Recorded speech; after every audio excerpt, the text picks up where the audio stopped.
eu tive uma desconstrução, né, a partir dessa questão toda social, nossa, de monogamia, família, 13 anos de relacionamento, 2 filhos, e de repente eu vi um mundo de E em vez de um mundo de ouro. E cheguei a questionar o meu trabalho como celebrante de casamentos, porque eu questionei, obviamente, a instituição casamentos. Então, hoje, eu trabalho junto com os meus casais, essa minha reconstrução como pessoa, aprendo muito com eles, e também assumi um papel de conscientizadora desses casais que decidem se unir e formar uma família, na monogamia ou não, enfim, escolha deles. E o ponto é a escolha. Onde está essa escolha consciente que nos coloca como protagonistas dos nossos relacionamentos, em que nós dizemos, sim, eu escolho aquela pessoa para compartilhar a minha vida e eu desejo que seja para sempre, porém eu tenho a consciência de que pode não ser para sempre, porque eu sei que existe uma finitude nos relacionamentos, ou não. Né? Então eu queria trazer esse questionamento justamente da finitude e da escolha do relacionamento monogâmico. Muito obrigada. Tem muitos elementos aqui, né? Eu também sou celebrante de casamentos, então é uma coisa, eu tenho celebrado casamentos nos últimos anos. Comecei um pouco antes da pandemia, aí veio a pandemia e voltei lá meio depois da pandemia. O que acontece, né, quando a gente fala de casamento? Casamento é um acordo jurídico, é um contrato também, que a gente monta uma empresa. E quando esse casal prospera junto, isso faz muito sentido, sim. Então tem esse contrato.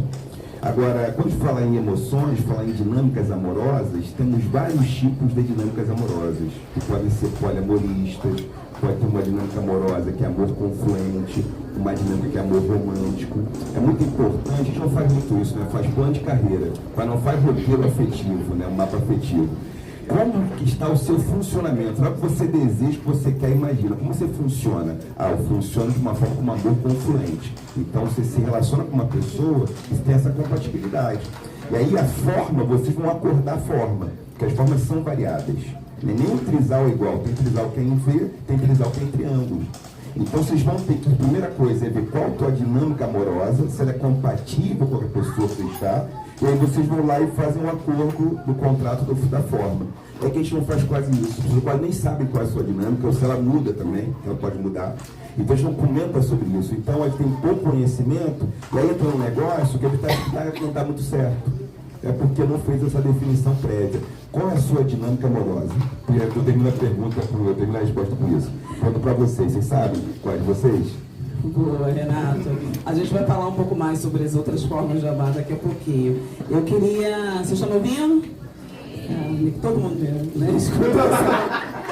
Então eu queria que a gente agora falasse um pouco, porque eu acho que é impossível falar de monogamia e não associar a amor e sexo. Eu queria explorar um pouco mais esse espécie de trinômio aqui nessa parte da conversa agora. E Fê, eu quero continuar com você, mas falando especificamente sobre amor e monogamia, né?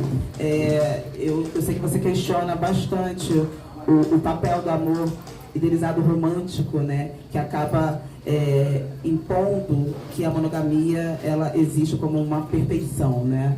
E de fato, eu, por exemplo, quando eu penso em monogamia, eu penso em algo que vai me trazer proteção, né? A sociedade enxerga um pouco isso, mas a gente já viu que isso pode até ser um pouco uma prisão, né? Não necessariamente.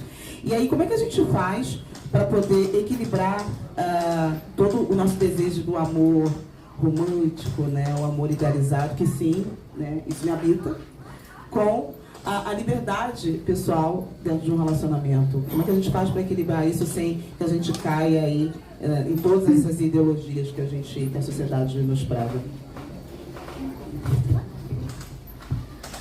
Eu não sei. Eu não sei. Não sei, eu tô à procura de... eu tô num casamento há 12 anos, heterossexual, com meu parceiro que está aqui, o Zé, que é incrível. E a gente, há uns 8 anos, que começou a questionar. A teoria fez isso, o feminismo fez isso. É isso que eu estava falando sobre o controle dos nossos corpos e da nossa sexualidade. Eu me deparei com o feminismo e percebi que a monogamia, assim como a maternidade, que eu estou escolhendo não ser mãe, não ter filhos, são um mecanismo aprisionadores e que eu posso escolher, não é algo já dito. E aí, eu sou feita do amor romântico, né? Nós somos, né? Não todos, mas somos, e é muito difícil, assim, dentro da construção de um casal heterossexual, enfim, carioca, latino-americano, no Brasil, blá, blá, branco. Eu tô dentro disso e eu não sei. Aí o que eu fui descobrindo ao longo do caminho, eu comecei dentro da relacionamento aberto, e aí descobri que é meio, na minha experiência, um pouco complicado dentro da bipolaridade de gêneros. Então, até já me perdi. E a liberdade? A liberdade, o que é a liberdade a dois? Né? Você vai descobrindo, mas o amor que a gente aprendeu, esse amor romântico, ele não é livre. Ele é dentro de prisões, ele é dentro do controle. Então é uma falácia achar que você está dentro dessa estrutura e você vai conseguir a liberdade. Mas será que existe a liberdade depois que a gente já é formado dentro dessa estrutura? Será que consegue chegar nela? Não tenho respostas, porque tudo é uma construção. Então, ainda estamos nessa construção. Eu acho que estar desperta faz toda a diferença. Mas ainda não tenho na vida a experiência para dizer que consegui isso, porque ainda somos, dentro desse mecanismo, ainda no lugar do amor romântico. E eu acho que é um excelente ponto, e está tudo muito linkado. Eu acho que o amor romântico ele é muito linkado também à questão que o Renato falou lá, contando a historinha dele, de fidelidade e exclusividade, né?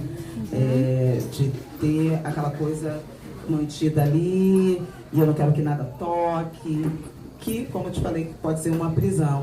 E aí, Renato, puxando um pouco essa história que você contou, que eu adorei também, você fala justamente que a monogamia, ela traz um vínculo muito linkado à exclusividade, mas você citou na sua história o conceito de amor confluente, né? E isso está muito constante nos teus livros, nos teus podcasts, nas suas palestras. Não sei, assim como a Geni, que eu não conhecia a disponibilização de afetos, eu também não conhecia essa questão do amor confluente. Pelo que eu entendi, o amor confluente ele é uma opção um pouco mais acolhedora nos relacionamentos que podem nos ajudar. Então, eu queria que você explicasse o conceito de amor confluente para a gente, como é que a gente consegue utilizá-lo aí no dia a dia. Vamos lá. Tá bom o som? Obrigado, Elise, por essa questão. Quando eu falo amor confluente, ele é uma categoria analítica que ela surge no campo da sociologia e da antropologia das emoções. O Anthony Giddens, que é esse sociólogo britânico, ele vai fazer uma leitura, né, do fenômeno histórico na queda, na crise do romântico. E como com essa mudança, que aí tem a ver com o século XX, tem a ver com os feminismos, isso vai fazer, né, que o Fernanda bem trouxe na questão do feminismo, vai modificar a fantasia e o papel do amor romântico. Nós somos muito, nosso letramento, né, nosso leite de berço, é o de amor romântico, que ele tem relação direta com o conjunto de fantasias da completude em relação ao outro. Então isso está muito frequente. Agora, nossas histórias, por quê? As histórias, os filmes, as narrativas, a narratologia, ela serve também para a produção de imaginário, de subjetividade. Então, os folhetins, as novelas, os filmes, eles mostram um pouco o roteiro da história amorosa. E todos esses roteiros têm na sua equipe de roteiristas, todo mundo amor romântico. porque tem a questão do amor romântico ali pegando. Então a gente conhece pouco outras formas de amor, né? O amor cortês, ele parece que o amor romântico é um pouco diferente. Existia no século XII até o século XVII, na Europa Ocidental, muito marcadamente. Aí tem a transição que vai vir para o amor romântico. Agora, como é que eu penso, como é que eu articulo? Nós somos seres diversos, e temos muitas referências e influências. Como a gente percebe a nossa dinâmica? O que nos torna mais confortáveis? Sem dúvida nenhuma, o que Fernanda trouxe, o que Geni tem trazido brilhantemente nos textos, é justamente isso, né? Tem a ver com um projeto político. As formas de gestão da vida emocional tem a ver com projetos políticos, né? Por exemplo, aquilo que os jesuítas viam como adultério entre os guaranis, que, ele já disse, né? Tinham relações variadas, não eram monogâmicos como os cristãos. No contexto africano, eu faço um pouco no livro, a gente tem uma variação, que, óbvio, né? Estou falando de milhares de povos distintos, mas há muitos povos, o que mandava era a densidade demográfica de gênero. Por isso que tem as poligamias, poligenia ou poliandria. Você tem um povo como o povo Ipe, que é um povo que tem mais homens que mulheres. Então, mulheres têm 2 maridos, 3 maridos, para ninguém ficar sozinho. Tem uma comunidade que o celibato não é permitido. Ninguém pode ser celibatário. Ninguém pode ser solteiro, na verdade, nesse contexto cultural. Não tem solteiro nesse contexto. Então, alguém vai arrumar um par para você. E aí, então, tem lugares que tem homens com 4 mulheres, porque ninguém pode ficar só. Então, percebam, tem fatores culturais que isso era o contexto africano antes das invasões coloniais, que vão modificar isso. A entrada do islamismo. Agora, originariamente era isso que eram os contextos africanos, né? O povo Ipo tem um formato, o povo Choco outro formato, mas todo mundo é assim, ó. Quem tá sobrando aí? Peraí, já tá na minha idade, peraí. Rapaz, não, peraí, vamos... Já faz um negócio. Peraí, queria ficar só. Tanto que, e aí vou fechar, passar a palavra, o Hamlet, o povo Choke, ele leu o Hamlet com muito estranhamento. Por quê? Né? Morre o rei, o irmão do rei casa com a rainha. Nesse contexto, como aqui perto, os Banil. Os Banil é assim. Foi aqui na Amazônia, o Banil, falei isso com o Gerson outro dia. O que é? Ficou solteira a pessoa, o cunhado morreu, ou a cunhada. A pessoa vai lá e entra em cena. Porque ela não pode ficar só nesses contextos culturais. Óbvio, tem se modificado. Mas é simplesmente isso. Então, cada contexto cultural ele tem a ver com uma geopolítica também. Porque não pode ter escassez. Nesses contextos, ninguém pode faltar relacionamento. Então, você tem que arrumar um jeito. Então, ficou viúvo, quer o irmão do seu marido que morreu? Está disponível? Aí ele tem uma esposa, tudo certo, pode ser a segunda. É esse contexto cultural. Então, só para dizer, e o amor confluente cabe mais nesse lugar. Porque o amor confluente, eu faço um rearranjo de como eu estou. O amor romântico tem um pressuposto de uma fantasia de um sujeito estático, que eu me encaixo completamente, né? Metade da laranja. O amor confluente, eu percebo que a ordem das confluências tem a ver com a arte dos encontros do cotidiano. E aí isso me dá mais trabalho, porque eu não tenho uma pessoa idealizada. Eu tenho que... E aí, o amor confluente, você pode ser até monogâmico, se quiser, ou pode ser não monogâmico. Porque o que está em jogo não é mais uma fantasia em relação ao outro. As sombras têm que aparecer para a gente poder se relacionar. Então, não sei se foi bem, e essas diferenças culturais também que eu acho que é interessante, né? Não tinha celibato, celibato não pode, cara, celibato não pode. Tô no lugar errado, Renato. Tô no lugar errado. Vamos lá, vamos. Eu penso que o diagnóstico das violências, das opressões, ele é fundamental que a gente faça.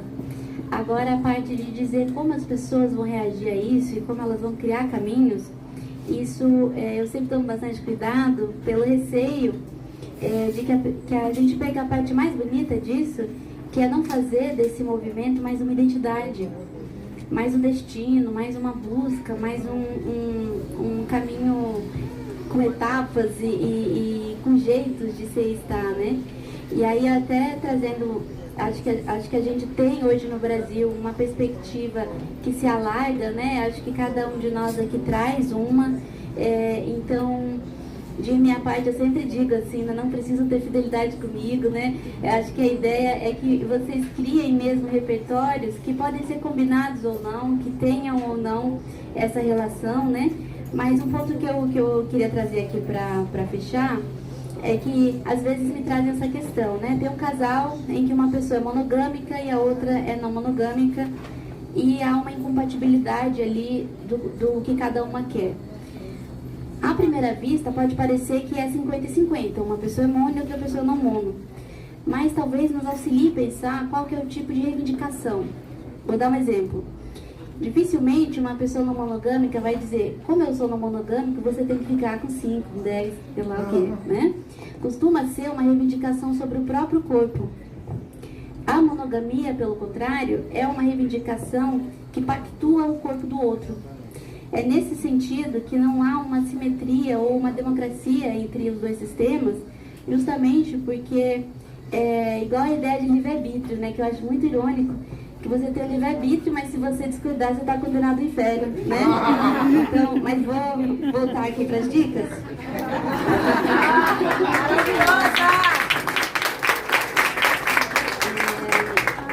Para terminar com um poema.